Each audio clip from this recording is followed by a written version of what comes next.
All right. All praises to Yahweh, Ba'asham, Yahweh Shai, Ba'asham Kadash. Honest to those I've learned from. Those men that's constantly pushing out this word on the internet daily for decades now. Double honors to their teachers, the apostles of all Israel, and shalom to those of Yahshua seeking the truth, seeking righteousness, and hoping for edification. All right, I'm going to do this one as quick as possible. This one's going to be called Majority Rules. And one thing about population is very important within Esau's structure of ruling over the masses. Majority rules is the foundation of their democracy. It's the foundation of their voting. It's how they pick their leaders, apparently.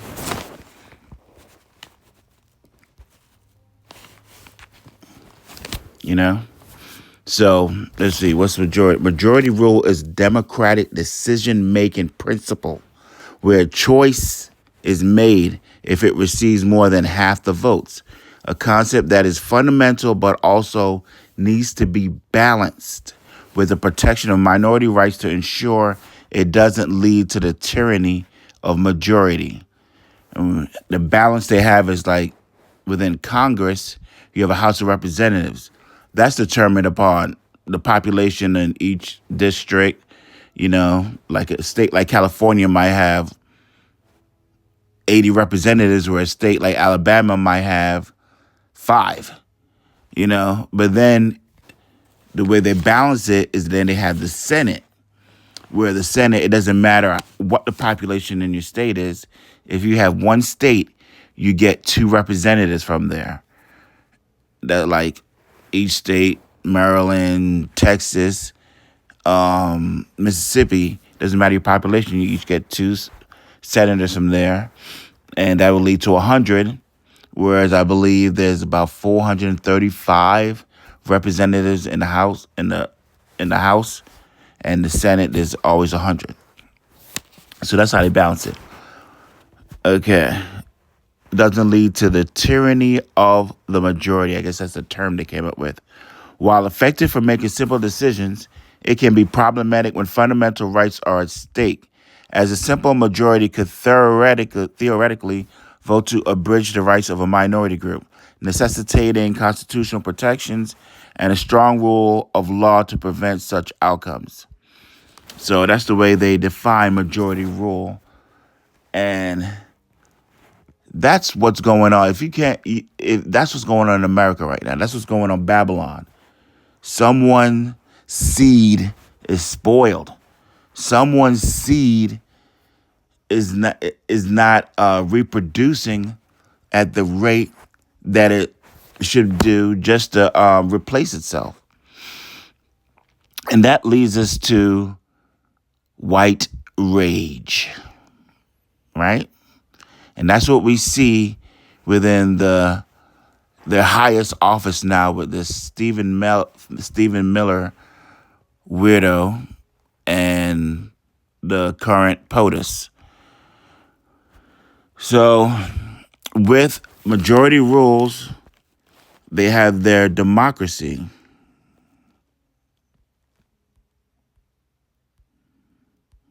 You know, their democracy. And, you know, they have all kind of organizations that try to push democracy. You know, which a lot of the prophets have told us that demo means demon and krasi means rule. So it's really just demon rule. But their foundations of democracy is determined on the majority or the demographic of the population. And as we can see, someone is out here getting rid of certain people, the Latinos, even some natives, and, you know, Judah and Israel, basically.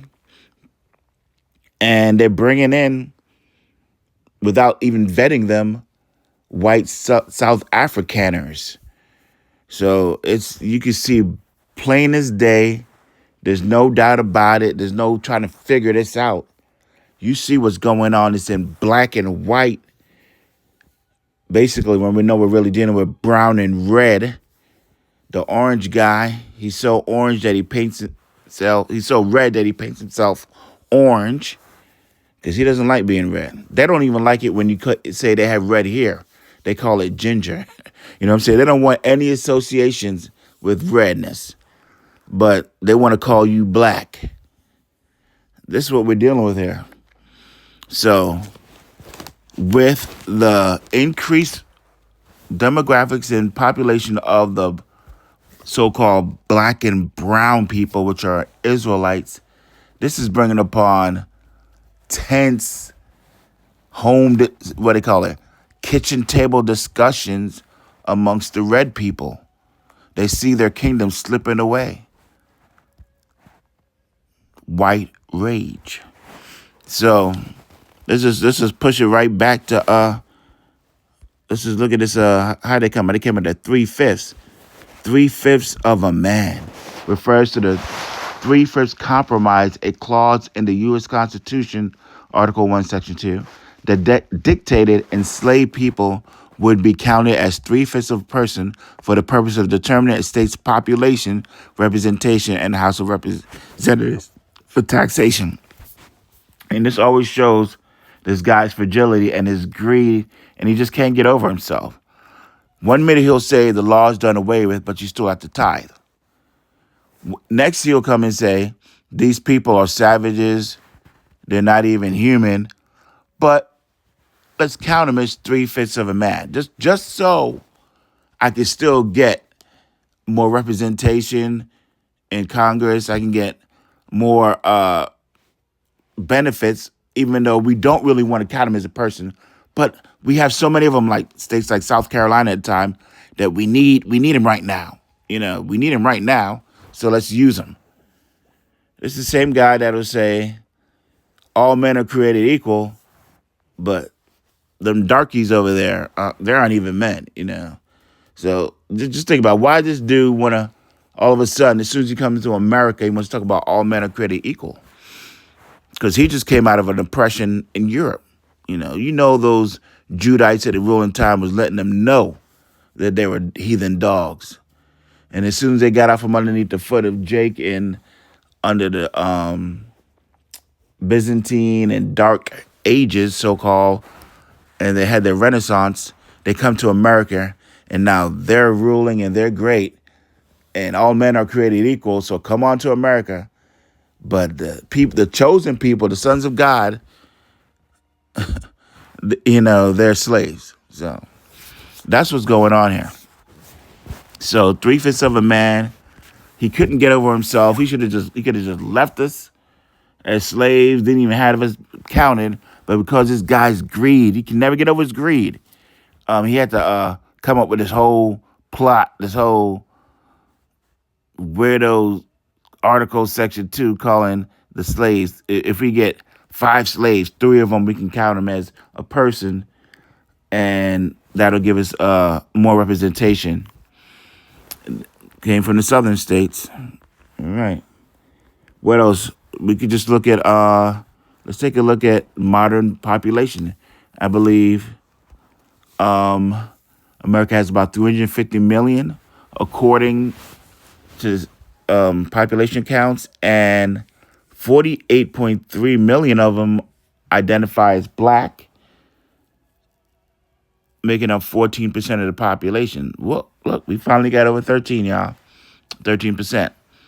So with that, that's 48.3 million, and they're saying the Latinos is like, oh, it's 3% more than us, so they should be like at about 17%, right? So there probably would be about, 55 million? So that's about 100 million. That's almost close to half. And we know the number's way more than that. So this guy is seeing his kingdom slip away. Slip away. Let's go to Jeremiah 49 and 10. Jeremiah 49:10. But I have made Esau bare. I have uncovered his secret places, and he shall not be able to hide himself. His seed is spoiled, and his brethren, and his neighbors, and he is not. So that's it. That covers everything right there. If he's done in these streets. And his homeboy, it's like the movie Warriors. We done ran up on them. We done took the whole gang out. They just done out here. He ain't got nothing to turn on. He ain't got nobody to call. His neighbor's done. That means ain't nobody on the jury gonna see it his way. We running things, right? 'Cause even look at a jury. How do you think you pick a jury through the population? They've been poisoning the minds of the common masses to always show a so-called blackface as the problem in everything, in finances and raising children and education. So now, if the population's changing, when little old Esau does a hit and run, drunk and drive DUI, guess who's on the jury? Miss America, that old N-Dub. She not only in the jury, she's the daggone judge and the DA. So Esau about had it. He can't just do all his own nasty shit and just skeet out the back door, not guilty. Now he's starting to have pay the price a little bit. For the most part, they still know how to skirt around so-called justice. So this whole thing is based on population, majority rules, because these are people you're going to encounter through your daily life in your system in your country. So now here it says I made Esau a bear. We find out this guy he's the vine of Sodom. You look at this dude, Little Nas X. Who's giving this 20-year-old boy a platform to get on stage and twerk on someone dressed up as so-called Satan? Who gave this 20-year-old broke, weirdo-looking dude a platform, an international platform to get on TV and twerk? A male child twerking upon a male entity. Just completely weirdo, demonic stuff. Esau, this dude has been he is the vine of Sodom. He's the one doing all this. But he likes to wear blackface and put some little ignorant, money hungry, sell his soul black dude up there as the face of homosexuality when we know who it really is. Hence, the current shooter in what was that, Minneapolis? He just rolls up to a Catholic school, little children helpless. We know they don't have any guns on them. You're in school, you can't bring a gun there. Teachers, usually teachers are women. He goes to the most helpless place in America. Next, they're going to start showing up a sheet in citizen homes.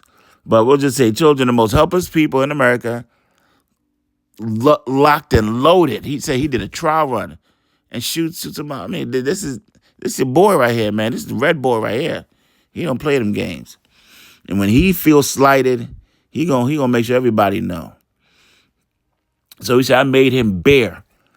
Look, you ain't gonna be sniffing little boys' butts like Lindsey Graham. Lindsey Graham look like he be sniffing some little boy butts. Okay, this dude went to Ukraine and spent $200,000 at the hotel. What was he doing? $200,000 with all the money we've sent Ukraine over the past 3 years. He should stay at the hotel for free.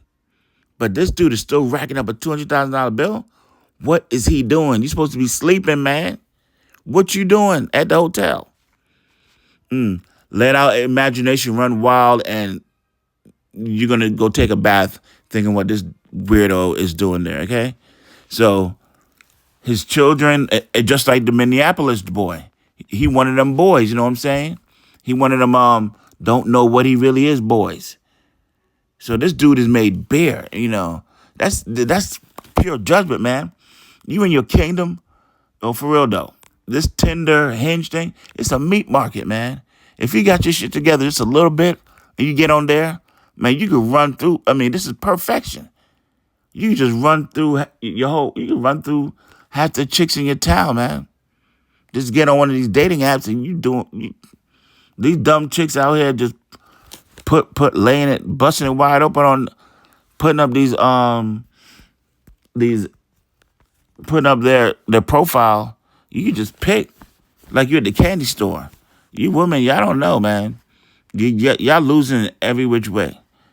So, but yeah, like I'm saying, this dude's in his kingdom. Women everywhere, everywhere, and these chicks ain't about being a virgin. You know what I'm saying? They busting it wide open as soon as you just give him a compliment. And he over here don't know what he is, don't know how to approach a woman. I mean, that's judgment. That's a reprobate right there. But anyway, what I'm saying here is you're not going to be doing all this weird sexual activities thinking your population is going to increase, okay? Your women don't respect you because you don't want what they got between it. You want something else. You're not man enough. What was that? That damn Tony Braxton about you ain't man. We know who's not man enough around here. You know what I'm saying? The only way this dude gets a little bit of machismo is by stealing it from, things that so-called black children do. Wearing the hat backwards. Those are usually the Chads. Of course, with the young black kids doing it, they gave them hell. Now there's a break dancing section in the Olympics. Everything that we ain't gonna go back to cowboys. Why you think these dudes walk around so much machismo with it? Because those were Negroes that were the first cowboys. All the little white boys was looking at their daddy. I want to be a cowboy. Just the fact they were called boy and not man. That all the cow handlers were known as cowboys, and they had that swag about them. So Esau always tries to steal Jake's machismo. But yeah, your population, you've made bare. You're divine as Sodom.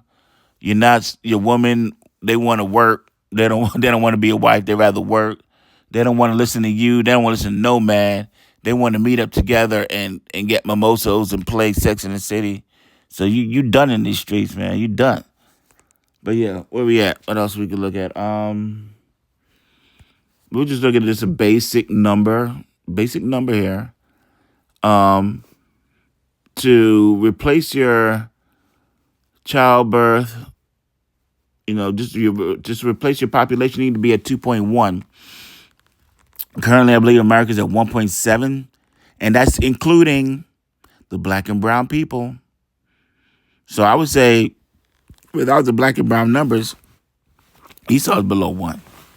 Really, you go to Italy, schools closing down, neighborhoods gone. Same thing in Japan. They don't drink that wine. They don't drink that Western wine. Japan is, they done. They just done. They can't afford to lose one man. Not one. They don't want to do. I mean, yeah, Tokyo's crowded, but you go out to the rural areas, this is nothing. So the whole Western ideology has destroyed the population. Only place where the population is still looking good is Africa. They still popping out 5. Each woman is around 5. Sub-Saharan Africa. Each woman is still popping out 5 babies per female. So here's where we're at. We have this problem. We have this population problem. Who was here? Who was the president during the last census? That was your boy, Donald Trump. So he knows what's going on. He knows the real numbers. And I remember during the 2020 census, they're coming around. Trump had to, what did he do? Trump ends the 2020. He ended it. Try to blame it on COVID. He saw what was going on. He said, damn, we really are done out here. That's why they have all these new special interest groups trying to get these little so-called white females to get back in their traditional roles. And they're not having it. Not with the social media. Not when they can get 1,000 likes from, sticking their butt out and putting their camera up to it. There ain't gonna be, it's gonna be far and wide to find a nice traditional woman in these streets of Babylon. So he ended the 2020 census, came back in the office, and now what's he doing? Number one thing, he's getting rid of as many brown people as he can. Them Latino, their population just exploded up in here. So he's just getting rid of them. Said they were coming over the border, just they demonized them. They're coming here illegally. So he just demonized them on his way in the office. He's in there, and he's just getting rid of them, building all these concentration camps to hold them while he can just ship them out, trying to scare the heck out of them to not even come over here, and the ones that's here put them in hiding. Crops is not getting picked. It's a bad situation here, and things can get out of hand if this doesn't work out the way that they drew it in the with their AI. Things are gonna get out of hand. Okay, so right now that he got rid of a lot of the brown people, he wants to redo the census, make himself feel better. But man, you're gonna still get you're not gonna get the numbers you want. They thought by locking it down, that these little white chicks would be popping out babies. Didn't happen. They want to put us in 15-minute cities against. They just want a baby making factory. They think they're gonna get rid of all the undesirables, get these 15-minute cities, and just start another baby making factory. It ain't happening, Jack. Y'all ain't coming back. You're done. You're done. All right, let's just hit Obadiah. We're going to do Obadiah 1 and 2. Behold, I have made thee small among the heathen. Thou art greatly despised. And that is the situationship right now between Esau and power. He done made you small. Your military got a lot of females in it, man. Where those strong men at? Your strong men shooting up little kids, wearing dresses, having mommy issues in America. Your strong men ain't looking too good, man. He's made you small among the heathen. And you know those heathen, if they get their hands on you, man, that's it, Jack. If them Houthis, if Triple H, the Houthis, Hezbollah, or Hamas, if they get their hands on you, it's over, man. It's over. And you know who we say we will sell them to the Sabians? And you look who the modern day Sabians are. They say they're within the people of Yemen. Amen. How you gonna get your way out of this, man? You look like you're setting yourself up for complete failure. I hope that bunker is strapped tight. All right. Yeah. There's your boy. The CEO snatched a little kid's hat. Look at him. Hey, look, man. That little Babylonian learned a lesson, man. You see opportunity, you better jump on it. That CEO, when he seen the opportunity, he said, let me get that. Folded that baby up, put it in his pocket. You know what I'm saying? It's this. Look at what the Shedemites doing it to the My husband left a bullet on our kitchen counter after the cuckolding. The message was clear. Why are you cuckolding your husband? You know what I'm saying? And you know what Esau going to turn. See, I'm telling you, Esau's going to turn to his gift, his blessing. You know what that is? His sword. He left a quick message that bit. He said, here, let me put this bullet right here. You know what's next. I'm going to put that right between the dome. Alien department store. It ain't coming back. They're talking about Kohl's. This place is falling apart, man. Look, the Shedemite thing. And she was really thinking that she just can roam around the earth and ain't nothing going. Look, they went camping, hiking, 2 women in the woods in Panama. Got off a plane. Ain't been heard for since. Look, man, it's common sense, man. It's common sense. This place ain't safe. Nowhere is safe. You can't go in the wood. Look at this. This is Babylon. Babylon just right there. This is going to have to do. He's just going to keep eating till he busts wide open. Look at him. Tragic final days of the world's fattest man. How bed-bound Ricky was too large for surgery. They said he ate himself to death. Yeah. Take the plate from in front of him. He can't catch you. Yeah. Look at these words. Look at it. Best friend's rifle game goes wrong. They pretend they take turns shooting each other in the head with a shotgun while they wear a Kevlar helmet. Are you serious? Is this the kind of games you're playing? And one of them end up dead and they surprise. What do you think is going to happen? I don't trust. Look, we ain't going to even go there. Yeah, this little freak. Man, look, in Israel, this dude's supposed to be taken out and stoned. He's supposed to be taken outside the city gates. And you know what it is. Read the Bible. They'll tell you what to do with these guys. And that's his father posing next to him. Come on, man. You know he's supposed to be doing that. This dude's supposed to be excommunicated. But yeah, that's what's going on here. It says, behold, I've made thee bare. Behold, I made thee small among the heathen. Thou art greatly despised. And if you want to know why he's despised, just Google Gaza. And you'll see why the nations have had enough of this guy. And just the word, everything's being set up. They're going to put the thing on this guy. He just don't understand. But he going to learn the hard way. I'm going to go ahead and end it there. And say all praises to Yahweh, Ba'ashem Yahushai, Ba'ashem HaKadosh. Honor to those I've learned from. Double honors to the teachers, the rulers of all Israel. And shalom to those of Yasharah, seeking the truth, seeking righteousness, and hope of edification. Shalom.